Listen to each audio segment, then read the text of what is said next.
Hey everyone, this is Hello. John and Jinming finally back for JJ Coffee Talk. Yay! Yeah, this is sort of similar to a topic we did earlier, but it's a bit more in depth and gives you more historical context. What This did we talk about last time? Phenomenology versus psychology Okay, is so that was actually, the title if you're interested. yeah, I think it was our first talk, but this one's more specifically about Edmund Husserl and his life, and it kind of gives you more historical context into the problem of psychologism and why he developed phenomenology in response to it. Okay. So, yeah. What is psychologism? Okay, yeah. I'll get into that, but it's basically psychologism is how you pronounce it. Oh, I see. And it's it's basically the idea that psychological factors determine logical laws. Mm. So like the way we think logically would be Mm-hmm. influenced by like structures in our brain. Mm. So Okay. it's that idea, which he thought was problematic. Mm. So yeah, let's get started. Okay, so as I said, as an overview, I'll introduce you to this guy, Edmund Husserl, and he's a highly influential philosopher from the early 20th century. He's probably amongst the most influential, except uh, probably behind Heidegger and Wittgenstein. Hmm. And Heidegger was like a successor to him who worked in the same school of phenomenology. Um, Was Heidegger a student of his? yes, he was. He Okay. worked as his assistant actually. Oh, Um, so TA. yeah, basically, he would like edit some of his manuscripts, Mm. and he actually succeeded his chair when he retired. So he was like his direct successor, but made like very radical contributions to his school. Um, yeah, during this talk at the very beginning, we'll talk about Kant. There's a reason for that. The intellectual environment that Edmund Husserl came from was very influenced by Kant. How many earlier was Kant before his rule? Um, Kant was in like the late 1700s. So Okay. yeah, So it's he like 16 something? no 1700s. Oh, So the late so 18th century. oh, I see. Yeah. So 18 something. Um, yeah, he was like 17.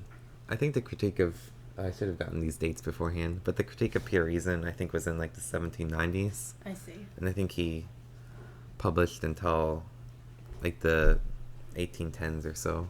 Hmm. Um, yeah, but he was like the central figure of the Enlightenment, as you So, know. so his rule, when was he? What The was his time? the early 20th century. So he was like going to school in like the 1890s. I'll have all these dates laid out, but So they're he like 300 years apart?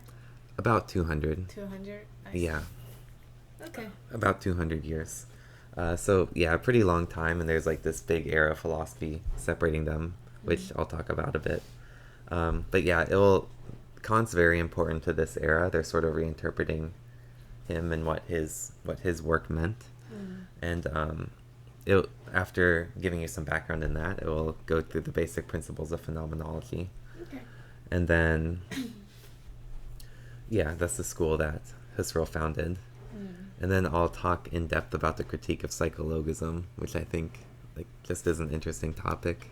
It's That's Husserl's critics? yeah, but other thinkers in this period were like also like pointed out this problematic way of thinking. Mm. It's sort of correcting earlier interpretations of Kant that saw him as like theorizing like psychological realities I see. almost. Okay. Um, yeah, so phenomenology is just like one response to that problem. Mm. Yeah, so I'm just gonna give his biography real quick. Uh, yeah, so born in Prosnitz, Moravia, that's now in Czechia, the Czech Republic, if you Mm. look for it. Um, but yeah, it was part of a now non-existent state, Moravia, um, on April 8th, 1859. Um, and then between 1876 and 83, he studies astronomy in Leipzig and develops an interest in mathematics, physics, and philosophy that he pursues in Berlin and Vienna. He's particularly focused on mathematics in this period. Mm. And then between 1884 and 86, he's completed his doctorate in like 83, and then he follows the advice of some undergraduate mentors to go study philosophy with Franz Brentano. So he left his postdoctoral work in mathematics to pursue this philosophical interest. And these were two figures who were sort of engaged in experimental psychology and like tried to theorize about it philosophically. And Franz Brentano was also a philosopher who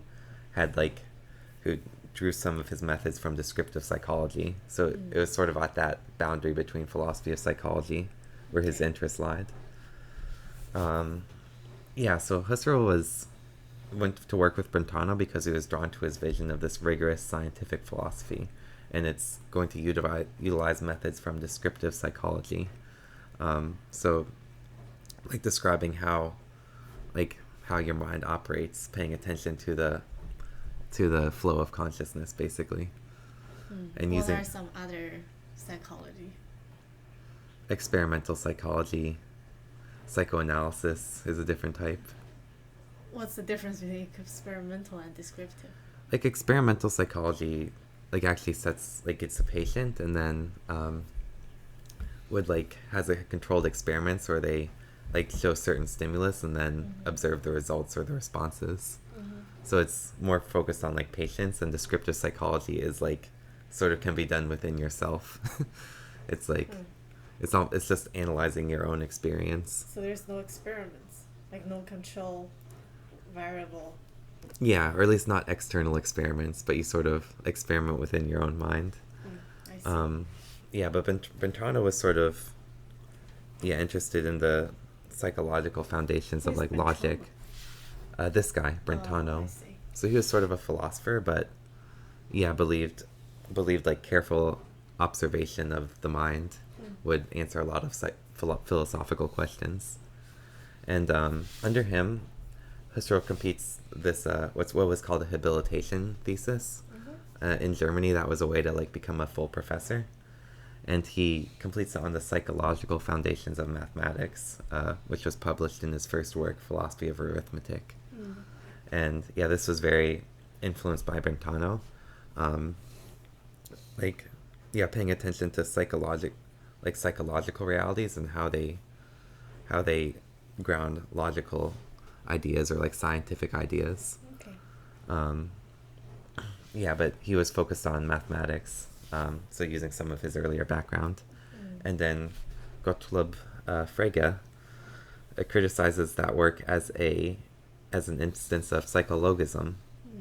So he was the first to bring up that critique. And Frege was also a highly influential logician who sort of developed what we today call formal logic. He was the first to create this complete functional system of he was primarily working in first order logic, although I don't think he called it that at the time. I see. So basically psychologism, as I said, is that our psychological nature determines the laws of logic. So that Frege thought that was very problematic, and because of that risk, didn't pay attention to psychological factors at all, and just tried to explain logic mathematically, and as a system of theorems. But Husserl took that criticism very seriously and responds with a new approach, phenomenology, which he outlines in his logical investigations, which is still paying attention to experience, to consciousness, which he was still convinced was the ground of logic. But it carefully avoids resting on psychological foundations, and we'll talk in this presentation how that's possible. I see. Then in his later career, between 1901 and 1916, he assumes a professorship. I think it was a philosopher Dilthey who was very impressed with the logical investigations. So that was sort of the work that secured his professorship. And he works as a professor in Göttingen. Sorry, my German pronunciation is not perfect. And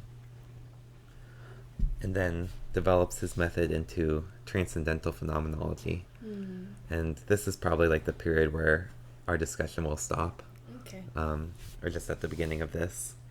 And then after that, he succeeds Heinrich Rickert as professor ordinarius in Freiburg, which is sort of like the lead of the department, like the lead chair in Freiburg. And then he works in Freiburg until his retirement, and that was when Heidegger succeeded him as chair in 1928. Then between 1929 and 1938, Husserl, so right before World War II, Husserl gives scattered lectures, but he's apparently increasingly isolated and sort of humiliated by his Jewish ancestry, because as the Nazis are coming to power. And so he accepted Nazis' view on like race. No. Then why is he like shamed? Just like I think just from his personal relationships was what I meant. Just like, he felt sort of like he was like sort of cast aside, and yeah, there was just like anti-Semitism throughout, and I'm sure he experienced that personally. And he was still in. I mean, he went through Paris, and he actually lectured, I think, in England briefly, but he was his home was still in like Germany, and I'm sure was very pretty depressed. Although he converted to Protestantism, he was still like seen as Jewish because of his ancestry. So he's pretty depressed and like, I think like humiliated by like interpersonal interactions. I see. Yeah, and like some of the department, like Heidegger, for instance, was like pretty anti-Semitic. So it wasn't like, even in academic circles, it wasn't. It was something he would have experienced. But and like the other thing I've heard is that like he wasn't very politically engaged, unlike some other professors who were like very supportive of like the liberal order of the Weimar Republic. But he was like even though he wasn't like aligned with one political ideology, he was very concerned about like the sort of like radical like fascist ideologies that were arising, and like the anti-Semitism and the fear of others. And he thought that what was missing was like people didn't have like a metaphysical foundation anymore. And he thought phenomenology was actually like the most important thing to do to solve like the problems of the world. And he thought the world was just like going to shit unless people followed him.